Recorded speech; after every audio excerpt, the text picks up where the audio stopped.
All right. Another episode. I got a special guest today, all the way down from New York, Mr. Brian Berkowitz. What's happening, buddy? What's going on? So good to have you down here. You make me want to go out for a jog with that music. Every time I play it, I know I get pumped up. Exactly. I think of the Rocky theme music. Yeah. It always gets me going, I swear. I don't know if it's just something because I grew up always listening to it, and every time I watch the movie, I'm like, okay, I can go jog or go build a house or something now. Yeah, but it's a little cold out here. But come on, comparison to New York is the same thing. No, we're a lot warmer. What? Okay, I get all these people that come up from the States. Now, unless you're from California, like, where your buddy Rich is from, that's different. But they come up, you're from New York to here, there's not much of a difference. We're about 10 degrees warmer. So, and we have no snow. No snow yet. Really? You have nothing at all? Nothing, no snow. Not even like just a little bit north of New York? Well, in upstate New York, yeah, closer up here to Canada, there's some snow. But where I am in the city, nothing. Nothing at all? Nothing. Quite winter. So knock on wood. You stayed down in Toronto last night when you came in. So just kind of let everybody know, Brian is from New York. He is a photographer. He is shooting a Gucci pop-up store in Yorkdale. Yep. So he said, I'm going to come by and see the studio. I'm like, dude, yeah, come on over. So tell us a little bit about what you do and where you're from, and which I just said. But yeah, I'm from Long Island, which is, I guess, a suburb of New York City. But I live on the western part of Long Island, so I'm only about 15 miles from New York City. I don't know what that equates to in kilometers, but about 15 miles, which is about 2 hours on a normal daily drive, unfortunately. Well, I mean, you came up from Toronto here. It was 45 minutes, right? 40 minutes? From where you were. Exactly. So it's kind of the same thing. Yeah. So similar. Yeah, exactly. Except in New York City, it takes a lot longer to get this distance. Yeah, just get to one block to another. Exactly. But yeah, I started off as a real estate photographer, as pretty much similar to what you do. Mm-hmm. Since about 2014, I think. And over the last year, I've been slowly transitioning into doing more architectural and design works and trying to market myself to bigger clients such as Gucci, which, knock on wood. Yeah, that's a gig.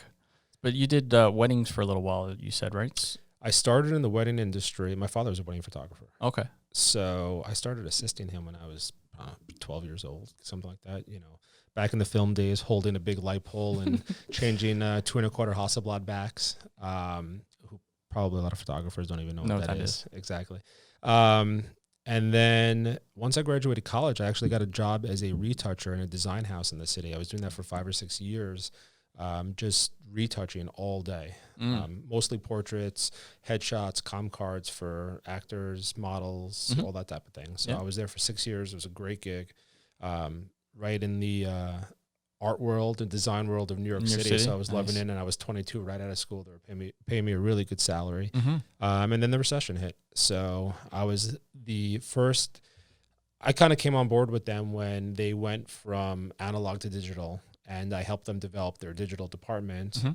That being said, because I was with them the longest and the highest paid, I was the first to go. So backwards, right? Exactly. So once that happened, I had to start calling on a lot of the contacts that I had.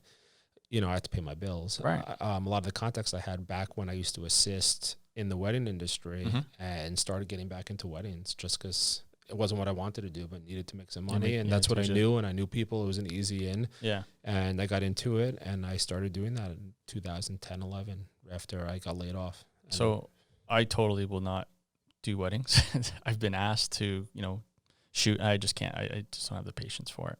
My nephew does it, and he does it on the weekends, but I have no patience for it. It's tough. It's a hustle. It's a grind, right? Like you're there the whole day, 6 in the morning, sometimes 5 in the morning until 12 o'clock at night. Yeah, it's a hustle. There's a lot of pressure. Yeah.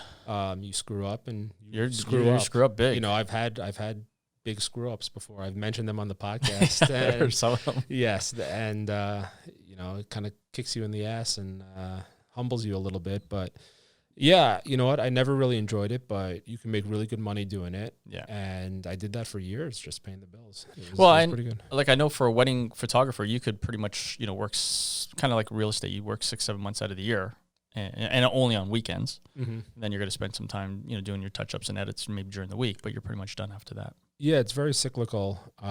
But given the area that I was in, being in New York, surprisingly, there's a very big population of Orthodox Jews, and they get married during the week. Oh, okay. So it actually kept my weeks busy for years, I'd be working Monday nights, Tuesday nights, Wednesday nights with weddings. Oh, wow, I didn't know that. And then on the weekend, they don't get married on Saturdays, but they get married on Sundays. So pretty much Your weekends are free. The week was full. Yeah. Nice.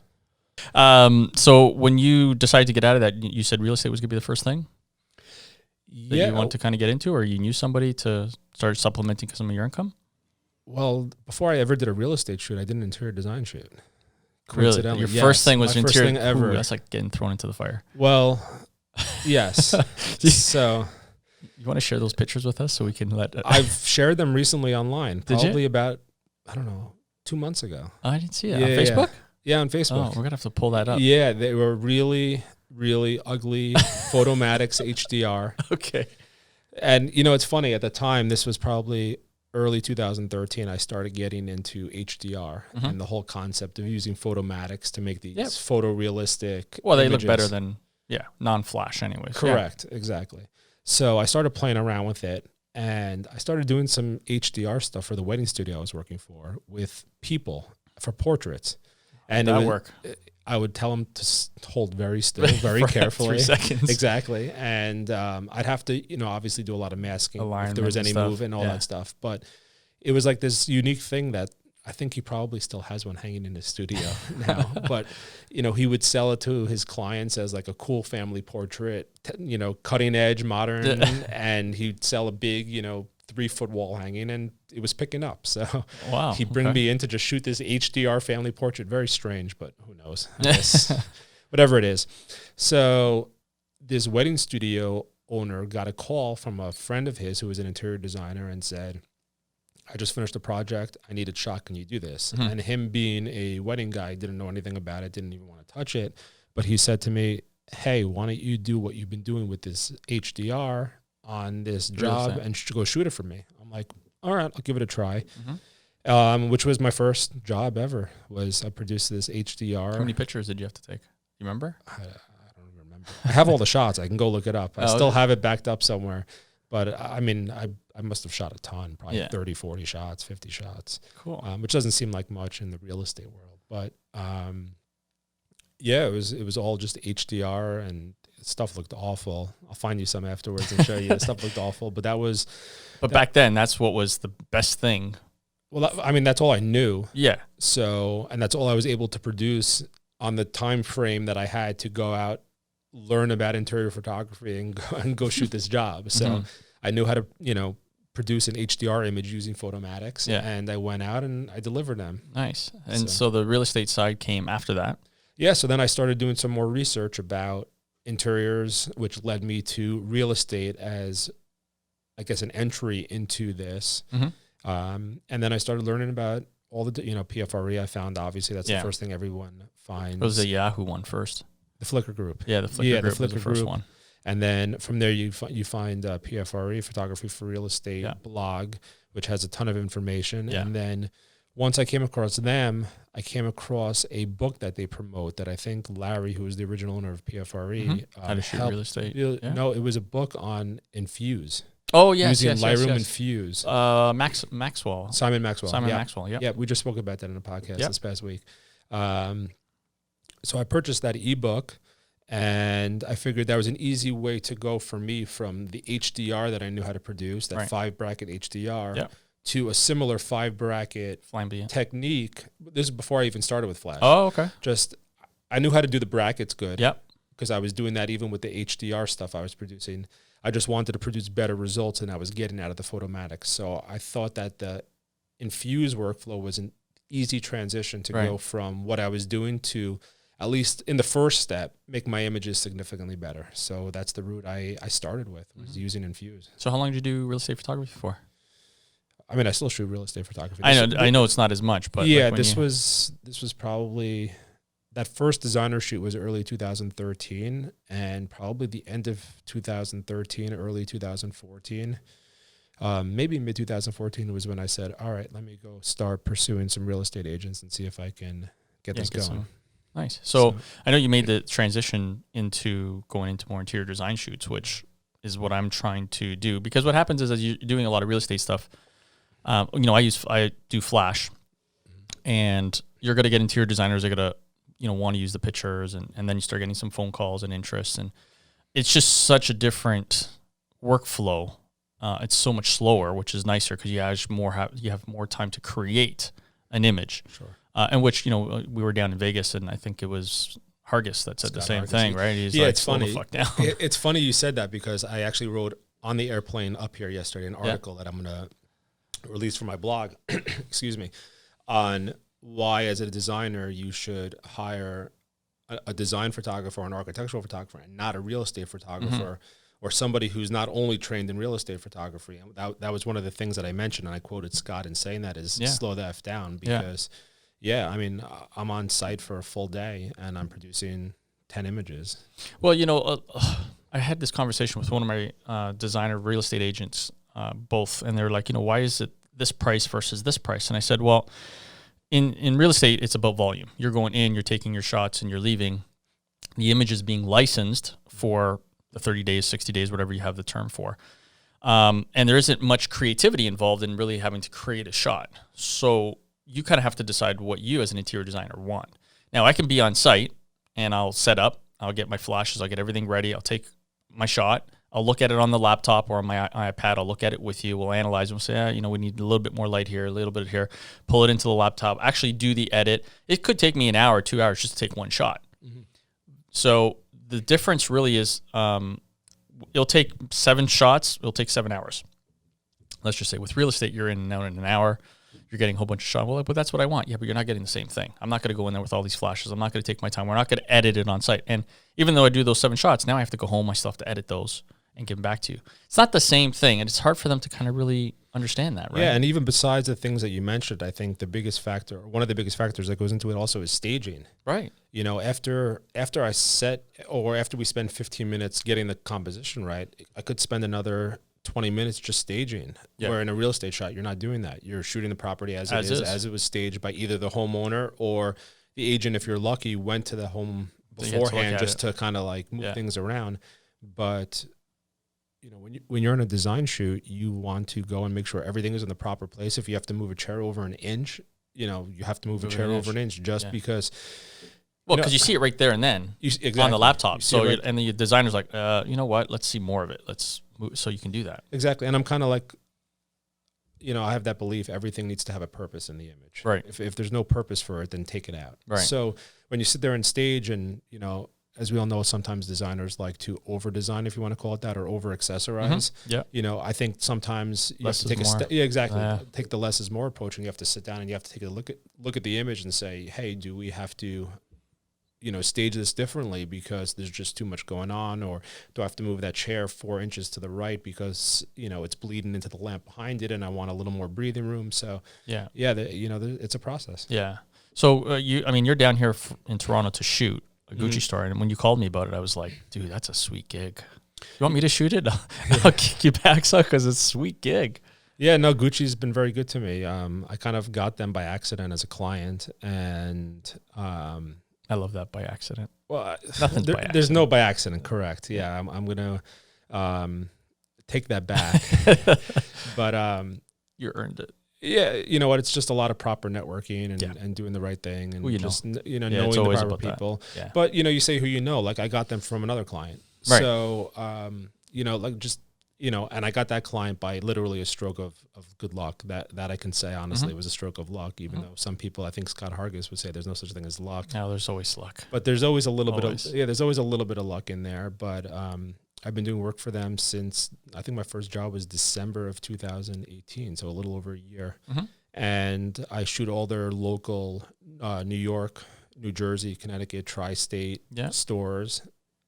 And they just opened a new insane customer service headquarters in Jersey City, which is phenomenal. Overlooks, the Hudson River, overlooks Manhattan. Oh, wow. And that's where it's their new U.S.-based customer service. So if you call Gucci customer service, you're getting routed to this New Jersey place. Okay. And the way they designed this customer call center is phenomenal. So clearly we're paying too much for that product. Yeah, that's all subjective. But Yeah, so I was there for a couple of days, a couple months ago, and I think they hired a new interior designer about a year or two ago, and their goal is to redesign all their stores. Yeah. So, Well, I mean, I saw that little draft that you just showed me for the Yorkdale one. That is definitely different. yeah, they call it a psychedelic pop-up store. Do you think they're doing that to, I guess, cater to that age bracket market now at, let's say 30s, late 20s, 30s? It's hard to say. I mean, I don't even know what type of mall is Yorkdale. I don't even know. Well, Yorkdale's probably the number one mall here in Toronto. I might even say, all of Canada. It's one of the biggest. What type of demographic does it cater to? It's mixed, honestly. It's going to range from 16-year-olds to, 60-year-olds. But the majority started, and I'm going to say around late 30s to 60s would be that. But now it's kind of generated more into the mids, 20s to 35s, 40s. But it's such a massive mall. And they have similar stores to Gucci? They have tons of stores there. Anything and everything you want, you go to Yorkdale. That's the place. Okay. So, yeah, I mean, I'm not sure. I guess I'll find out tonight if they have an actual standard Gucci store there. Right. But this is a small little pop-up shop. Yeah. Kind of, I think the whole thing is like 400 square feet. So it's really a small little area. Yeah. And I think it's temporary. So yeah, it's interesting. I'm just gonna say it's that. Interesting. Yeah, they're opening up a bunch. I know they're opening another one tonight in Vancouver. Oh, okay. Where their other another photographer, pop-up, same thing? Another pop-up where their other photographer is. Yeah. They're opening all over. I'm shooting their pop-up in New York City, February 18th, which is the day after President's Day out in the U.S. by us. So in 2 weeks, I'm shooting their U.S. pop-up store, which is actually inside their flagship Fifth Avenue store. Okay. So which is a little strange. They're opening a pop-up shop in their own shop. But so how does just a question for you? So they've paid you to come here to shoot it. Mm-hmm. Does that mean it includes a license use to obviously use, like whatever your rate and your fee is, that is all included in that? Like, how does that work? Yes. So part of the deal with Gucci that I have is they want, it's not an exclusive license, but they want license in perpetuity to do anything they want with it. Gotcha. So, especially in a pop-up store, which is temporary, there's not going to be that much longevity for the photos. Once the pop-up store is done, it's kind of useless. Yeah. But for the other stores, if I shoot their flagship Fifth Avenue store, which I shot, I think 4 or 5 months ago, which is actually a funny story we can get into if you want. That store, unless they change the design, that store is not changing. So those pictures are going to be on their website until they change it. Yeah, exactly. Cool. Forever. So do you like this new little kind of path that you're going along with interior design versus real estate? I do. It's a lot less hustle. Amen. Yeah. You know what? The hustle, it wore me out.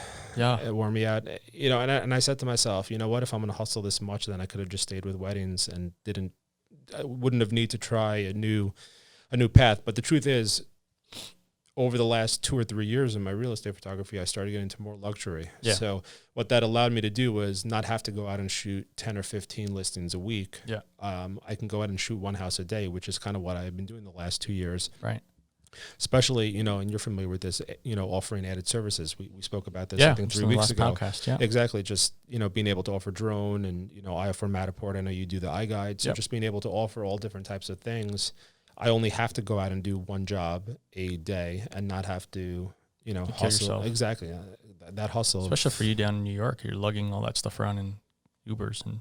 Well, I have a car. Oh, okay. Do you drive down there? Yeah, on Long Island. Long Island, it's not bad. Oh, okay. Yeah, it's kind of like this. Yeah. But if I go into New York City on a shoot, unless I need a lot of gear, I usually just take a train. I have a little, kind of like what I brought here with me. A little bag, yeah. Yeah, I have a camera case which I can fit some flashes in and fit everything I would need in there. Yeah. And my tripod kind of just puts on the side. I, use a Velcro thing and strap it on, and I just hop on the train because I'm a 40-minute train ride into Manhattan from where I live. Yeah. I live 2 blocks from the train station, so it's a pretty quick ride. If I had to drive that, it would be an hour 45. So. Do you charge a different rate to go into downtown Manhattan? For real estate? Yeah, I charge a different rate. You have to. Yeah. It's like, I get calls to go down to Toronto. I'm like, okay. I have a team member, obviously, that we talked about this. And by the way, for those of you that are listening, Brian and Rich have a podcast that's called Shooting Spaces, and they bring in different photographers and different guests, and they talk about kind of everything. Which is, we just did one talking about kind of building up the services. So if you guys are looking, I'll send you the link below on Shooting Spaces, and they do a fantastic job. We've had you on a few times. Yeah, the first one we did was the Twilight one. That was really the webinar. The webinar. Yeah. Yeah, that was that was good. You know, I had a lot of, especially down in Vegas, I got a lot of good feedback. I know Rich did as well. And a lot of people learned from it. And, you know, I love doing different tips and videos and stuff for people to get out. So the podcast that you guys do is great. I listen to it often because I get to listen and hear, you know, different business adventures and opinions from other people, right? Which is great. Do you plan on doing less real estate? We'll see how it goes. I mean, to be honest, right now I have 4 real estate clients. That's it. Okay. So, you're not looking to get. I'm not looking to get any more. I mean, Focus look, more on if a new agent calls me, Yeah. I give them my pricing. I'm probably the highest charging real estate photographer on Long Island. Mhm. They usually balk and go somewhere else. But if they want to hire me, by all means, I'm not gonna turn it down. Yeah. But yeah, I'm not looking to grow my business. I have a couple loyal clients. One of my biggest clients, so I'm doing 2 shoots for her next week. Mhm. I mean, all her houses are 5 million and up. Nice. So, and because of that, all her shoots usually the houses are huge. They're, Yeah. 3, 4, 5, 6 acres. Wow. So we bring in the drones. It's a full The package. full day. So Yeah. for that, it's great. But She might do what, 5 or 6 of those a year? no, More? yeah, I did 18 or 20 Wow. last year. I That's mean, really good. she's rated. She won some award. She's with Douglas Elliman. I don't know if you have Elliman up here. No, not here. But she's with Douglas Elliman, and she was like in the top 5 agents for all of Elliman in 2019, and they have literally thousands of agents. Nice. So Yeah, I mean, I always, when I kind of look at my clientele list, I always like to look back and say, I definitely have 10 that will do 40 or 50 listens a year. And really, that's all you really need. Like if you're going to be a one-man show, that's it's really like all the you 80-20 need. rule. Yeah, exactly it. Speaking of the 80-20 rule, we'll get into that. But, if you have 10 clients that are going to pay you, your top dollar to go out and just do your shoots, and they're going to service them, you give them great service, they're always going to kind of come back. You introduce new equipment or new techniques or something. It's great. And then just this year, I decided to change. My 80-20 rule now is a 100 rule. Okay. And that is because technically it's easier for me to actually, I'm going to say downgrade. It's easier for me to shoot HDR versus an HDR shooter trying to shoot flash. Sure. So I have team members now, and we're getting a lot of clients that just want the basic HDR stuff. Why let them go to other people? So I figured we'll just offer it. It's so easy for us to do. Yeah. And it's our standard package versus our premium package. I was kind of torn back and forth whether I should do it, whether I shouldn't, just keep up to my thing. But I personally don't shoot any HDR. So for me, it's all about going out and I just do flash work. Sure, but you know what? Like you said, the work is there and they're going to pay for it. So they might as well give it to you. Again, also offering them the service. Because some of my clients, they have certain listings that don't need that extra work or value, right? So I totally get it. So it's like, I might as well just offer it. I think the other biggest reason was because there's certain people in the industry, let's just say they kind of said certain things that pissed me off. So just got to put it out there. It is what it is. But, if you're going to say certain things or talk about certain people, if you can't back it up, then I'm going to come out there and just basically do it. So anyways, got to take care of business. We'll talk about that outside the podcast. Hey, look, you got to take care of business. Yeah. So that's it. But, so let's talk about last night, a little bit about, your night. You coming into Toronto first time. Well, not first time in here, but it's my first time here in about 21 years. Okay. I came here on my high school senior trip in 1999. And it's funny because driving over to your studio, I passed Wonderland. Yeah. And I completely forgot about this place, but they took us here when I was a senior in high school. They took you to Wonderland? They took you to Wonderland. No way. They took us to Wonderland. I was like, holy We didn't have as many roller coasters back then. No problem. I think we had one or two. Yeah, vague memories, but it was a different time. Yeah. But it brought back all those memories of that high school senior trip that I took. You got to come up, bring your kids and your family up here and go to Wonderland. I should. It's not so far. We do have amusement parks in New York. We're not anything like. Well, you're not just all downtown. Exactly. Do they have? What's the biggest? I've never in New York or in Long Island. They have a big amusement park. Which one would it be? Not the size of this. The closest thing probably the size of this is Six Flags. Six Flags. We have in New Jersey, which is about. That's not too far. Yeah, it's about 45 minutes an hour out of New York City. Yeah, that's not too bad. It's not terrible. But if you're a roller coaster fan, but I'm on the other side of New York City. So from Long Island, you're talking about an hour and a half. Yeah. But if you're a roller coaster fan, you always want to travel different places to try different roller coasters. You do, for sure. I went to Disney with the kids last year. Yeah. And it was a disaster. It was a disaster. The problem was we went Easter week. Yeah. During that vacation break. Okay. And the place was so crowded I mean, I don't know how there's not like fire safety hazards or anything like where they don't cap out after they let certain amount of people in. They stop letting people in.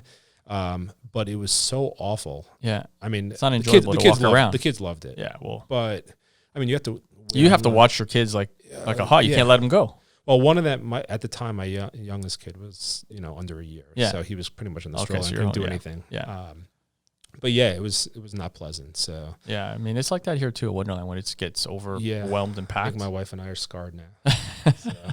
Or we just have to find a random week where we can just take off work and go, and hopefully it's not as bad. Yeah. So what else are you planning to do up here when you're leaving tomorrow? Tomorrow morning. So, we're going to hang out here at the studio for a little bit. Yeah. And I got the shoot tonight at 9:30 p.m. We have to wait for the mall to close. Yeah.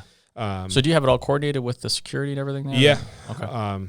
It's supposed to be. I'll find out. Yeah. But security is supposed to have my name, and I have their direct number. So when I get to the mall, I'm supposed to call them, and they're supposed to let me in. Go in. There's some people from the Gucci store itself that are going to be there from earlier. So I have their number. So worst case, I'll just give them a ring. Cool. Get them in. And then one of the interesting things about this project is very, very fast turnaround. So essentially, when I'm dealing with a company like Gucci, I'm dealing with their headquarters, which are based out of Milan. Mm-hmm. So right when I get out of the shoot tonight, I have to go back to my hotel room and I upload them proofs of the shots. Nothing edited, just proofs of every shot I took.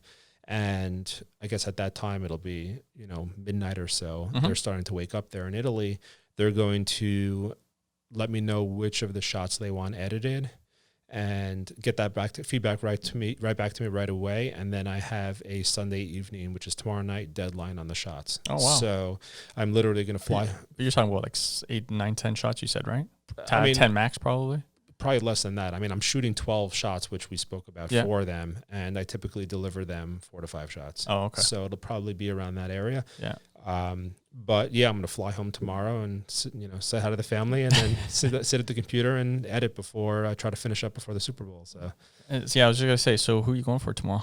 Are you a football fan? I mean, I'm a Giant fan. And I've been awful for the last couple of years. Yeah, of course. So I'm kind of indifferent at this point. Yeah, you don't really care who wins? Yeah, either way. But it's going to be a good game, though. I'm excited. You know what? I'm not really a big football person. Like, I like to watch the Super Bowls, but I like the commercials. But I can't watch a lot of them. You guys get better commercials than we do down here. You know that. We don't get the commercial. Yeah, we don't get the commercial really? You guys do. I'll record them on my phone. And if you could, because there's some funny ones. Yeah, I'll send them to you. So I like looking. You can go to YouTube after and do like the best commercials. They do, yeah. That's what I'll do. But it's just nice to see it as it's happening, and it's kind of live there. But yeah, no. So that's my plan. I'm gonna rush home and edit. They actually gave me the option, Gucci. They said, "Would you rather stay in the hotel and have us fly you back Sunday evening, and this way you can edit all day in the hotel and deliver them to us, or would you rather just fly back first thing? And I don't want to be flying during the Super Bowl." Yeah. So I said, "Fly me back in the morning." So I have an 8 o'clock flight out tomorrow morning. Oh, okay, early, really early. Yeah, and I land at 9:30. What was it? Like an hour flight, right? It's about an hour and a half. Yeah, so it's not too bad. So land, I'll get back home by 10:30, and Beautiful. Hopefully I'll have all their picks by then. Hopefully I'll have their picks before the flight, and then I can just spend the hour and a half flight getting some edits done. Nice. We'll see, and then edit and deliver. So besides photography, what else does Brian like to do outside of photography? Well, I was a professional musician for a long time. Most people don't know that. I played drums. No way. Yes. I would have never guessed the drums. Yes. I have some funny videos I can show you back from our college days. We'll link them. Let's No, in my college days, I played the New York club scene circuit. No, yeah. The band I was in. Yeah. Okay. So I don't play as much now. It's just life happens. Okay. So that's a hobby of mine. Well, you don't do it anymore though. So I have a set. Oh, you do? Yeah. So, but I play for fun. I don't play. I don't go out and with the bands on every Friday nights or something. I didn't know that. Yeah. So you have to send that video out. I should call Rich up and start a little band. I was gonna say, why didn't you jump on stage in Vegas? Rich and I, you know what the truth is? It's been so long since I played out there that I don't know if I've had the chops even. It's been like 15 years since I used to play. But they say it's like getting on a bike. You don't forget. I don't think I would forget how to play, but I don't think I have the muscle capacity or stamina in my arms that I used to. No, seriously. It's true. It's a lot of work. Yeah. So when you're playing every day, you build up that muscle stamina. Yeah. I don't have that anymore. Yeah. So now this is the old muscle stamina. Exactly. Or push the button on my camera ranger. Yeah, exactly. Exactly. But so that's what I do. And I'm starting a new personal project. Actually, this week I'm shooting the first thing. We went to Vegas in November, and the one thing that I think everybody hit home about is kind of just starting some personal projects for yourself and going out there and doing things. I guess passion projects. Because besides the fact, who knows where that could lead to in your actual business, it also just helps keep creativity. 100%. Yeah. So I've had a couple ideas for a while, and I'm going to try to do something. Should do my first shoot this week. I got access to a place that I've been in a few times and wanted to shoot for the last couple of years every time I've been there. So I got access to it through a couple of connections I have, and I'm going out on Thursday to shoot it, and we'll see where it goes. So do you want to share what it is, your personal project, or we got to wait? I can share what it is. What I'm looking to do is go out and shoot different synagogues, temples all over. To start off with, all over Long Island and New York that support all this new modern architecture. Oh, okay. So I was brought up in a very Orthodox Jewish home. So going back, there's a little part of me that feels that connection. And, you see all these temples or synagogues that were built in even the 19th century, even that long ago, and they still look like that today. But then, you see some of this stuff with this modern architecture, and you're like, wow, that's insane. So there's a place that was built on the Upper West Side of Manhattan a couple of years ago. I actually was in there while they were doing construction, doing some video work back in the day. And the place is beautiful, and I know a few people there, so they're giving me 4 hours there to go in and just shoot it and see where it goes, and hopefully I can make a series out of this. Beautiful. Over some places all over the place. Should be interesting. We'll see how it goes. Hey, you know what? And it's like, personal projects, you don't always do it to think about making money off of it. It's a personal project. That's the whole goal. Exactly. Again, like you said, creativity, right? Like I've gotten into this thing the last couple of years of just shooting birds now, because they were flying in my backyards. And I saw them in your lobby. I have them in there. It's like, or try to do some macro photography, because I just find it so interesting that you look at something so small, and then when you bring it to life, it's so huge. It makes us look tiny sometimes, right? In the grand scheme of things. So I think that you hit it right on the nose though when you say about doing personal projects. It's really a main thing for me is about just keeping creativity alive. That's what it is. Yep.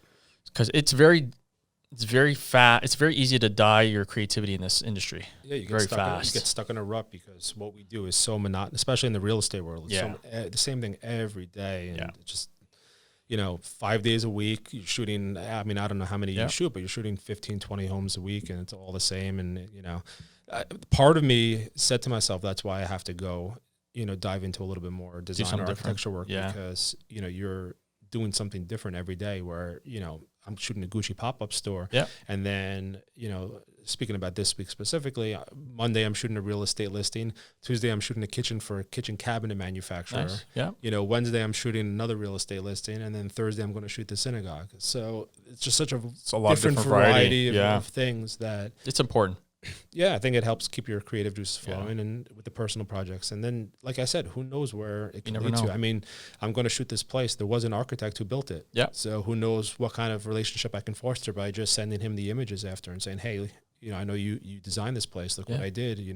Does this interest you? Or even if not, if you ever need something down the line, I just wanted to see the type of work I can produce with the type of work you do. You do, yeah. So. Yeah, it's funny. Is I started my personal project before the birds, which was probably about 3 years ago, which was actually doing waterfalls.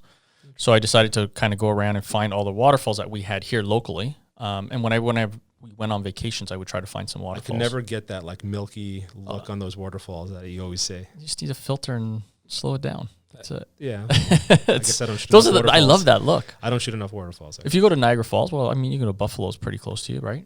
No, Buffalo's nowhere near me. Oh yeah, actually it's not close to you. But Buffalo, I think is 7-hour drive, 8-hour drive. Oh wow, yeah, that's right. Pretty far. It's only 2 hours for us here. Yeah, I was actually in Niagara Falls probably about 6-7 years ago with my wife. We actually flew into Buffalo and drove to the falls from there. Oh, okay. That's not a bad idea. Just for a long weekend. Yeah. So one of my breakthrough moments was actually one of my images. I was walking. There's a waterfall called here in Toronto, in Ontario, sorry, in Hamilton. It's called Tiffany Waterfalls. And the waterfalls are to the left. You have to walk down this path and then go left. And then I decided, I saw something kind of interesting as you're walking by on the right. So I just went down, and it was fall season. I went down when it was fall season, which was the best. And I went down to the right, and there's this little river that kind of comes through, but it was just like loaded with all these red leaves that have fallen, and the sun was beating through. And I just stood there, and I just basically sat there for like an hour, just taking shots and getting the right angles. Anyways, Canadian Geographic calendar contacted me, and it got on the cover for the Ontario calendar for 2018. Awesome. So that was like, oh my God, that was an epiphany moment where I said, I need to do more of these. Yeah. Right. Was there like a licensing thing, or you just said no? So so there's the thing. So this is for fun. Just go enjoy. So there now, hindsight, when I look into it now, when they first contacted me, for me it was just I'm shooting it because I wanted to do it as a hobby and whatever. I had no clue about licensing this out to them or whatever. They wanted it on the cover. I'm like, I want that for my portfolio. That's something I want to be able to write. Cover of Canadian National Geographic calendar for 2018. It's on the front cover. It was awesome. It was for October too, fall season. So, and my name's on it, and I got the recognition. So for me, that was already a value in itself. I probably could have put money on it. I should have talked to Adam Taylor about that one. Yeah, you know what? Sometimes it's not about the money. Yeah. There are things in your career that you just hopefully make the right move, not financially, but it'll pay off in the long run. Yeah, exactly. So, and then I got into the birds. And so what I started doing with the bird photography, and now I'm adding the video to it, is I'm going to start putting on stock videos and putting it out there. And again, you never know what happens. But this year, my goal this year is to get back to my other passion and love is golf courses. Yes. So I'm going to start getting into You were a pro golfer for a while. I was a pro golfer for 10 years. Awesome. Yeah. So I started playing again, which was great because I actually lost the passion. So getting into about creativity for photographers, as a golf pro, I actually lost the passion to play golf because I was just doing it so much. Yep. So I gave that a break, and now I'm starting to play again. I'm playing the men's league on Mondays. I won club championship last year. That was awesome. Like another big highlight for me. But then I started thinking about it. I'm like, I really want to shoot landscape golf courses. So that's going to be my personal project for this year. Yeah, it's an interesting. I've seen some. You've done some. I did some aerial ones. Okay. Just some aerial shots because I was in the area and just the timing was right, and I did. Yeah. And that's actually where I kind of had that aha moment where I'm like, oh, I got to do some twilights of golf courses. No, that's great. So yeah, it's my personal project. I do. Now I think I only do 1 or 2 a year, but I do some charity golf tournaments every year that I've been doing. Yeah. And I have some funny videos of me attempting to tee off. I'll show you got to show me those too. It's awful. Wow, we got a whole bunch of links we're gonna have to put into. These videos. No, it's awful. But you know what? I don't play. Yeah. But every year when I'm on these charity events, I'm like, I should learn how to play because, it's a good outing. It's my speed. Yeah, it's a good outing. 5 hours. Well, growing up, I had a golf course probably half a mile from me, and there was a driving range. And what we used to do, there was a fence. And they have that little the truck that collects all the balls, but there's thousands of balls that go over the fence or through the fence. Yeah. So the guy who ran the shop, the tee shop, used to give us a bucket. He would let us go behind the fence, pick them up, and then tee off whatever we caught. Oh, okay. That's a sweet deal. Yeah. Because he knew that we weren't going to hit it anywhere. Yeah, he did. Exactly. What was that address again? Exactly. Yeah, no, he knew we wouldn't hit it anywhere beyond coming close to that fence. So we would go there. We'd spend, 10 minutes, 15 minutes. Just filling up a big bucket of balls and going to hit it. And then he'd give us a club and let us great times though. Yes. Like when you think of it back then, as a young kid, just playing with your friends, doing shit like that. Not worried about anything. Yeah, no. Yeah, exactly. You just like as soon as you said that, I'm like, I remember going to play baseball and just hockey and riding your bike and causing trouble. I had the big wheel. Did you ever have the big wheel? No, I never did. Oh man, I had the big wheel. That was like my highlight thing as a little kid, just riding down the street. And you just can't do that now anymore. No. You can't let your kids out. You can't let them be by themselves outside. I was out until like 10 o'clock at night. No problem. Yeah. I mean, we have a fenced-in backyard, so they go in the backyard by themselves. But even that, it's still like someone's got to be out there. You have to kind of always, Yeah, you're always keeping an eye. It's a different world, man. It is, but hopefully I guess we find a happy medium between now and then, and hopefully we're at a point where we can, I live on a quiet residential street, so in the summertime, the kids always out playing football on the street, kind of like 30, 40 years ago. So it's actually pretty nice. Yeah, you got to get out there and throw the ball with them. I do. Well, you know what? My oldest is only 5, so he's not there yet. But I did coach his little league this year. And did you? First time? It was his first time in Little League. Okay. And that was the only way I was able to get him to join, was if I coached it. And what a disaster.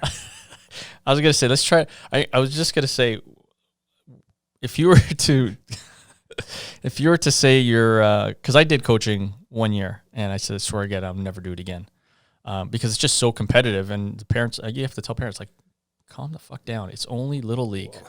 Well, that's true. But the problem for me was that they're 5. Yeah. So they were kindergartens and first graders. Yeah. So there wasn't so much about that because this is the first year that they were able to play Little League. So Yeah. it wasn't about winning or losing. It was about literally teaching them how to play. To the kids it wasn't, but to some parents. Yeah, but the kids didn't even know how to hold a bat. Right. So it was like literally, a learning season of just them learning how to hold the bat, hit the ball. You're supposed to run to first base. You're not supposed to run that way. Yeah. But you deal with tantrums at 5 years old. Yeah. And I didn't hit that ball. I can't do it. Yeah. When you say, go, you play the outfield. No, I want to play first base. Yeah. Come on. Yeah. And then you can't even argue with them because the parents looking over your shoulder. Just do what I ask you, please. Just go to the outfield. It's tough because, you have that, listen, I'm the coach. I'm telling you what to do, but at the same time, you want to make it fun for them and not cross that line. Well, they asked me again to come back for the spring, and I said, you know what, I'm not going to coach the team, but I will help out. I'll help out on every game if I'm there. By all means. I can't have that responsibility. Yeah, it's a lot. It's too much. Yeah, it's. Who needs that headache? We're stressful enough in our business. I was just gonna say you're trying to take out, and with this whole situation that just happened with Kobe and seeing his daughter and him being a coach and this girl dad that they all say just basically be a father that's involved. It's difficult to obviously have the balance to do and be part of your kid's life and still kind of, have the time to do what you need to do. Yeah. So I respect and when I see parents out there doing all that stuff, basically for our kids, right? That's what they're doing it. And some of them aren't fathers. Some of them just don't have kids and, they can do it, which I think if I didn't have kids, I would be more open to it for sure. If I had more time. Yeah. No, right. For That's sure. the biggest thing. So, but yeah, buddy. So let's go eat. I think you're probably hungry. We're going to go down to a restaurant down the street here. All right, cool. Yeah. Sounds good. Looking forward to checking out the local eateries. Local eateries, yeah. Exactly. I think we need to get some food into you, apparently. See what Toronto has to offer. Yeah. Toronto had a little bit too much for you last night. Was it okay to you? Yeah, it wasn't so bad. They were good? Yeah, they were good. All right. I hit a couple bars. Okay. Had some fun. Good. Get some food. You're here, so that's a good thing. It means you're good. I woke up, I had a couple cups of coffee, some water. I'm good to go. You're good to go. That's it. All right, buddy. Thanks for coming down and visiting me. That's Sure. That was awesome. I really appreciate the fact that you thought about me coming down here. Hey, I see the space. It's been 2 decades since I've been here, so and I don't know many people here. So. Well, I know you want to get meet up with Arnold, so bad he's not in town. Yeah, I actually haven't met him yet. Really, I haven't met him yet. I met him. He was down in New York, I guess about 5-6 months ago for a shoot. Yeah, and we met up for breakfast for coffee in the morning quickly. Right before his shoot, he drove down actually. Oh wow. Yeah, he had 2 assistants with him, and he took the drive down. Wow. So I can't do that drive. He said he drives it every time he comes. I guess with all the gear and everything else, he said it's just easier. And I going guess through customs and this and that. Loading all that stuff up. He said it's just easier to drive. So I understand it, but it's a long time in the car. It's a long haul. Yeah, it's a long time in the car. But he's down in Dallas, he said. So next, if I find myself up here again, we'll all get together. Yeah, for sure. Sounds good. All right, buddy. Thank you again. We'll end the podcast. Oh, you want to say anything about Shooting Spaces? No, the links. We'll put it into the links. Spacespodcast.com. It's pretty straightforward. Straightforward. We're looking forward to your personal projects. I want to see them. It'll be interesting to see. Yeah, I mean, I'm shooting the first one this week, so hopefully I'll release a couple images in the next 2-3 weeks once I get them edited. All right, buddy. Take a jog now. Yeah. Got the music coming. That's it. And it's over.